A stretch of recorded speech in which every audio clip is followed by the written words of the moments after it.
Hello everyone, आप सभी का स्वागत है आपके अपने यूट्यूब चैनल विशाल गौतम 783 पर। आज है 3 फरवरी 2024 और आज की इस वीडियो में मैं आपके लिए लेकर आया हूँ 3 फरवरी 2024 के डेली करंट अफेयर्स के कुछ इम्पोर्टेंट क्वेश्चंस। अगर आप किसी भी एग्जाम की तैयारी कर रहे हैं तो ये वीडियो आपके लिए काफ़ी ज़्यादा इम्पोर्टेंट रहने वाली है। अगर आप इस चैनल पर पहली बार आए हैं तो चैनल को सब्सक्राइब कर लीजिए और साथ ही बेल आइकन को भी ऑल पे प्रेस कर लीजिए, ताकि जब भी मैं कोई नई वीडियो अपलोड करूं तो सबसे पहले आप उस वीडियो को देख पाएँ। और आज की इस वीडियो की पीडीएफ फाइल आपको हमारे टेलीग्राम चैनल पर मिल जाएगी और टेलीग्राम चैनल का लिंक आपको इस वीडियो के डिस्क्रिप्शन में मिल जाएगा, तो आप वहाँ से इस टेलीग्राम चैनल को ज्वाइन कर सकते हैं। तो आप इस वीडियो को पूरा ध्यान से देखिए। इस वीडियो के लास्ट में मैं आपसे क्वेश्चन भी पूछूंगा और इस क्वेश्चन का सही आंसर आपको कमेंट में बताना है।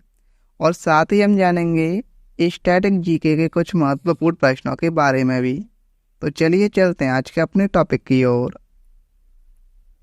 तो हमारा आज का पहला क्वेश्चन है, हाल ही में लगातार तीसरी बार एसीसी अध्यक्ष के रूप में किसे नियुक्त किया गया है? इस क्वेश्चन का सही आंसर है ऑप्शन बी, जय शाह। तो अभी हाल ही में लगातार तीसरी बार एसीसी अध्यक्ष के रूप में जय शाह को नियुक्त किया गया है। भारतीय क्रिकेट कंट्रोल बोर्ड यानी बीसीसीआई के सचिव जय शाह को लगातार तीसरी बार एशियाई क्रिकेट परिषद का अध्यक्ष नियुक्त किया गया है। और शाह ने शुरुआत में जनवरी 2021 में बांग्लादेश क्रिकेट बोर्ड के अध्यक्ष नजमुल हसन के बाद यह भूमिका संभाली थी। अब बात करें एसीसी यानी एशियाई क्रिकेट परिषद की। इसकी स्थापना हुई थी 13 सितंबर 1983 को और इसका मुख्यालय है कोलंबो, श्रीलंका में। नेक्स्ट क्वेश्चन है, हाल ही में जारी भ्रष्टाचार सूचकांक 2023 में शीर्ष पर कौन सा देश है? इस क्वेश्चन का सही आंसर है ऑप्शन सी, डेनमार्क। तो अभी हाल ही में जारी भ्रष्टाचार सूचकांक 2023 में डेनमार्क जो है वो शीर्ष स्थान पर है। ट्रांसपेरेंसी इंटरनेशनल द्वारा जारी भ्रष्टाचार सूचकांक में डेनमार्क को शीर्ष पर रखा गया है। भ्रष्टाचार धारणा सूचकांक में भारत 180 देशों में से 93वें स्थान पर है और 2022 में भारत की रैंक 85 थी, जबकि 2023 में यह गिरकर 93 हो गई। और इसका जारी करता है ट्रांसपेरेंसी इंटरनेशनल। टॉप 3 देशों की बात करें तो पहले स्थान पर तो डेनमार्क ही है और दूसरे स्थान पर इसमें है फिनलैंड और तीसरे स्थान पर है न्यूजीलैंड। नेक्स्ट क्वेश्चन है, हाल ही में अंतर्राष्ट्रीय वुशु महासंघ द्वारा किसे वर्ष 2023 की महिला वुशु एथलीट घोषित किया गया है? इस क्वेश्चन का सही आंसर है ऑप्शन बी, नाओरेम रोशिबिना। तो अभी हाल ही में अंतर्राष्ट्रीय वुशु महासंघ द्वारा नाओरेम रोशिबिना को वर्ष 2023 की महिला वुशु एथलीट घोषित किया गया है। नाओरेम रोशिबिना देवी को वुशु महासंघ की महिला एथलीट नामित किया गया है और इसके अतिरिक्त इन्हें अर्जुन अवार्ड 2023 से भी सम्मानित किया गया है। अब बात करें वुशु की, वुशु क्या है? तो वुशु या कुंग फू एक प्रतिस्पर्धी चीनी मार्शल आर्ट है। वुशु मार्शल आर्ट के लिए चीनी शब्द है जो विभिन्न शैलियों के संकलन और मानकीकरण के रूप में कला के लक्ष्य को दर्शाता है। अब बात करें अंतर्राष्ट्रीय वुशु महासंघ की, तो इसकी स्थापना हुई थी 3 अक्टूबर 1990 को और इसका मुख्यालय बीजिंग, चीन में है। नेक्स्ट क्वेश्चन है, वर्ष 2023 में दुनिया की सबसे ज़्यादा बिकने वाली कार निर्माता कंपनी कौन सी है? इस क्वेश्चन का सही आंसर है ऑप्शन बी, टोयोटा। तो वर्ष 2023 में दुनिया की सबसे ज़्यादा बिकने वाली कार निर्माता कंपनी ये टोयोटा है। टोयोटा ने 2023 में दुनिया की सबसे ज़्यादा बिकने वाली कार निर्माता कंपनी का ताज अपने पास बरकरार रखा है। कंपनी ने पिछले साल कुल 1.12 करोड़ कारें बेची हैं और टोयोटा जो है वो जापान की कंपनी है। नेक्स्ट क्वेश्चन है, खेलो इंडिया यूथ गेम्स 2024 में पदक तालिका में कौन सा राज्य शीर्ष स्थान पर रहा है? इस क्वेश्चन का सही आंसर है ऑप्शन सी, महाराष्ट्र। तो खेलो इंडिया यूथ गेम्स 2024 में पदक तालिका में महाराष्ट्र राज्य शीर्ष स्थान पर रहा है। महाराष्ट्र राज्य कुल 158 पदक के साथ शीर्ष स्थान पर रहा है। तमिलनाडु कुल 98 पदक के साथ दूसरे स्थान पर रहा है और हरियाणा कुल 103 पदक के साथ तीसरे स्थान पर रहा है।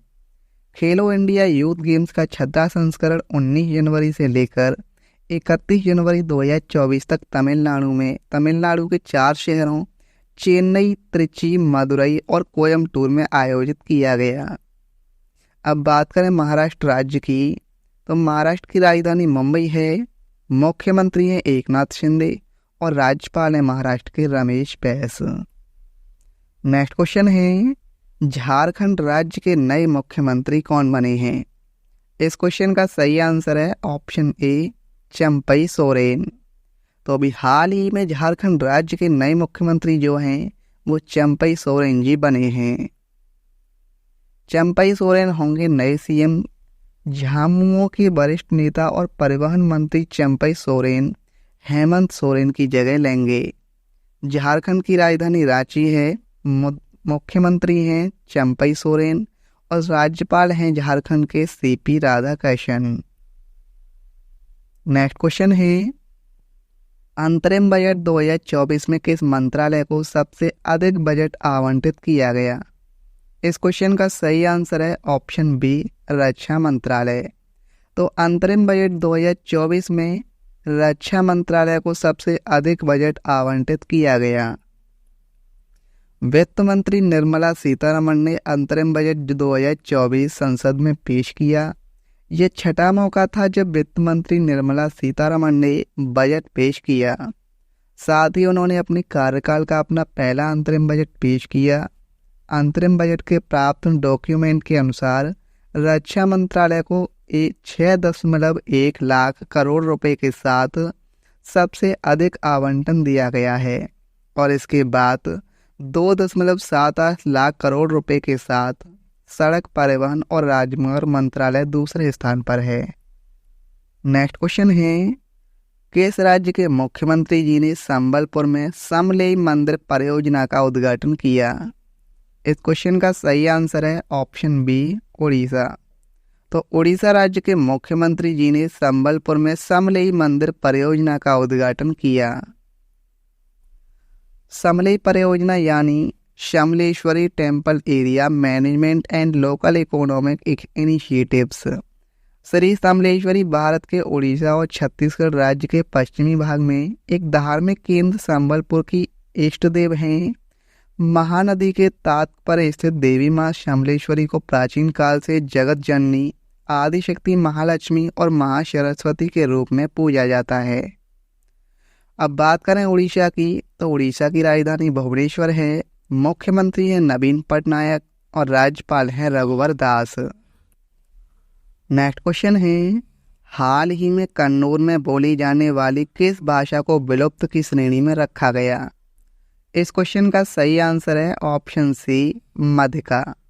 तो अभी हाल ही में कन्नौज में बोली जाने वाली मध्यका भाषा को विलुप्त की श्रेणी में रखा गया। मध्यका चकलिया समुदाय द्वारा बोली जाने वाली एक भाषा है जो सदियों पहले कर्नाटक से कन्नूर, केरल में स्थानांतरित हो गई थी, जो तेजी से विलुप्त हो रही है। नेक्स्ट क्वेश्चन है, हाल ही में भारत सरकार ने किस देश को ब्रह्मोस मिसाइल के निर्यात की घोषणा की? इस क्वेश्चन का सही आंसर है ऑप्शन ए, फिलीपींस। तो अभी हाल ही में भारत सरकार ने फिलीपींस देश को ब्रह्मोस मिसाइल के निर्यात की घोषणा की। भारत फिलीपींस को ब्रह्मोस मिसाइल का निर्यात जल्द शुरू करेगा। रक्षा अनुसंधान और विकास संगठन यानी DRDO के अध्यक्ष डॉक्टर समीर बी कामत के अनुसार भारत फिलीपींस को ब्रह्मोस सुपरसोनिक क्रूज मिसाइलों के लिए ग्राउंड सिस्टम का निर्यात शुरू करने हेतु पूरी तरह तैयार है।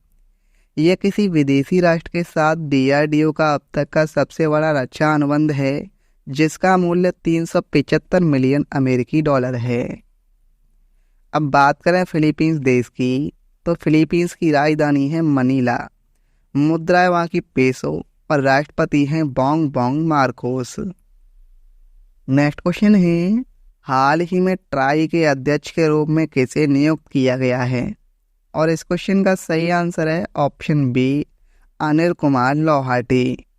तो अभी हाल ही में TRAI के अध्यक्ष के रूप में अनिल कुमार लोहाटी को नियुक्त किया गया है। TRAI यानी telecom regulatory authority of India. इसकी स्थापना 20 फरवरी 1997 को हुई थी और इसका मुख्यालय नई दिल्ली में है। नेक्स्ट क्वेश्चन है, हाल ही में कितने भारतीय स्थलों को रामसर सूची में जोड़ा गया है? इस क्वेश्चन का सही आंसर है ऑप्शन सी, 5। तो अभी हाल ही में 5 भारतीय स्थलों को रामसर सूची में जोड़ा गया है। 31 जनवरी 2024 को 5 आर्द्र भूमियों को अंतर्राष्ट्रीय महत्व की आर्द्र भूमियों की रामसर सूची में जोड़ा गया। इन आर्द्र भूमियों में शामिल हैं नंबर 1 मगधीकेरे संरक्षण रिजर्व, जो कि ये कर्नाटक में स्थित है। नंबर 2 अंकस मुद्र पक्षी संरक्षण रिजर्व, ये कर्नाटक में स्थित है। नंबर 3 अदनाशिनी मोहाना, ये कर्नाटक में स्थित है। कराईवेटी पक्षी अभयारण्य तमिलनाडु में है। लॉन्गवुड शोला रिजर्व फॉरेस्ट तमिलनाडु राज्य में स्थित है। इन आर्द्र भूमियों के जुड़ने से भारत में रामसर स्थलों की कुल संख्या 80 हो गई है। नेक्स्ट क्वेश्चन है, स्टार्टअप इंडिया इनोवेशन वीक में किसके द्वारा यूनिकॉर्न गोल्ड मेल सम्मेलन की अध्यक्षता की गई? इस क्वेश्चन का सही आंसर है ऑप्शन बी, पीयूष गोयल। तो स्टार्टअप इंडिया इनोवेशन वीक में पीयूष गोयल के द्वारा यूनिकॉर्न गोल्ड मेज सम्मेलन की अध्यक्षता की गई। केंद्रीय मंत्री पीयूष गोयल ने स्टार्टअप इंडिया इनोवेशन वीक के दौरान यूनिकॉर्न के विकास का जश्न मनाने और विकास का समर्थन करने के लिए एक सहयोगात्मक तरीका अपनाने के लिए एक यूनिकॉर्न गोल्ड मेज सम्मेलन की अध्यक्षता की। इस कार्यक्रम में भाग लेने वाले 40 यूनिकॉर्न ने अपने अनुभव से मिली सीख, उनके विकास को सक्षम करने वाले कारकों पर प्रकाश डाला और भारतीय पारिस्थितिकी तंत्र के विकास को बढ़ावा देने के लिए ऐसे क्षेत्रों की पहचान की जो देश को वैश्विक स्टार्टअप लीडर के रूप में उभरने में मदद कर सकते हैं। नेक्स्ट क्वेश्चन है, हाल ही में सुल्तान इब्राहिम को किस देश का 17वां राजा बनाया गया है? इस क्वेश्चन का सही आंसर है ऑप्शन बी, मलेशिया। तो अभी हाल ही में सुल्तान इब्राहिम को मलेशिया देश का 17वां राजा बनाया गया है। मलेशिया में एक अद्वितीय गुणशील राजशाही प्रणाली है। यहाँ देश के 9 शाही परिवारों के मुखिया बारी बारी से 5 साल के शासनकाल के लिए राजा बनते हैं। मलेशिया जो देश है, इसकी राजधानी है कुआलालंपुर, मुद्रा है वहाँ की मलेशियाई रिंगित और प्रधानमंत्री है यहाँ के अनवर इब्राहिम।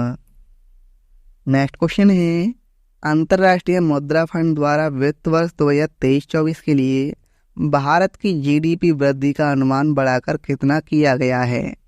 और इस क्वेश्चन का सही आंसर है ऑप्शन बी, 6.7%। तो अंतर्राष्ट्रीय मुद्रा फंड द्वारा वित्त वर्ष 2023-24 के लिए भारत की GDP वृद्धि का अनुमान बढ़ाकर 6.7% किया गया है। हाल ही में अंतर्राष्ट्रीय मुद्रा फंड ने जनवरी के लिए अपने नवीनतम विश्व आर्थिक आउटलुक अपडेट में कहा है कि भारत की GDP 6.7% से बढ़ेगी। अंतर्राष्ट्रीय मुद्रा कोष को उम्मीद है कि वित्त वर्ष 2024 में भारत की GDP 6.7% बढ़ेगी, जबकि अक्टूबर 2023 में 6.3% का अनुमान लगाया गया था और वित्त वर्ष 2025 और वित्त वर्ष 26 के लिए भारत की GDP वृद्धि 6.5% पर स्थिर देखी जा रही है। अब स्टैटिक जीके को देखें तो सूर्य पृथ्वी को किस द्वारा गर्म करता है? विकिरण के द्वारा। पीतल किसका एक मिश्र धातु है? जस्ता और तांबा का। रक्त समूह की खोज किसने की? कार्ल लैंडस्टीनर ने। द लाइफ डिवाइन किसके द्वारा लिखित एक पुस्तक है? श्री अरविंदो के द्वारा। भारतीय राष्ट्रीय कांग्रेस की प्रथम महिला अध्यक्ष कौन थी? Annie Besant. लावनी किस राज्य का लोक नृत्य है? महाराष्ट्र का। मिजोरम के पारंपरिक बांस नृत्य को क्या कहा जाता है?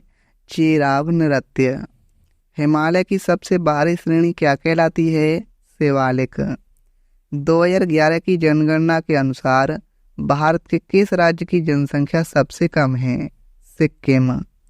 प्रसिद्ध खजुराहो स्मारक समूह का निर्माण किसके द्वारा किया गया था? चंदेल राजपूतों के द्वारा।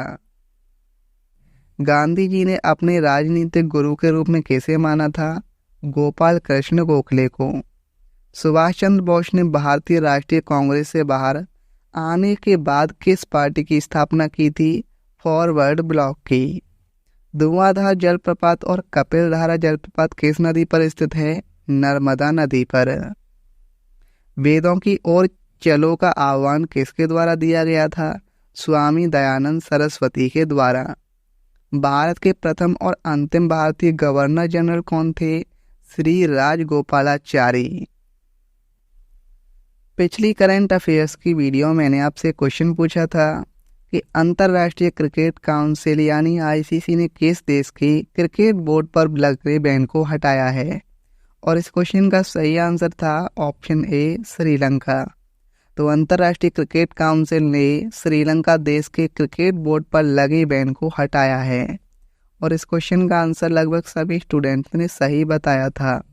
अब आपके लिए आज का क्वेश्चन है, 69वें फिल्म फेयर अवार्ड में बेस्ट एक्टर का अवार्ड किसे दिया गया है? इस क्वेश्चन का सही आंसर आपको कमेंट में बताना है। अगर आपको ये वीडियो आज की हेल्पफुल लगी हो तो आप इस वीडियो को अपने दोस्तों के पास ज़रूर शेयर करना, और अगर आप इस चैनल पर पहली बार आए हैं तो चैनल को भी सब्सक्राइब जरूर कर लेना। तो चलिए चलते हैं। जय हिंद, जय भारत, वंदे मातरम।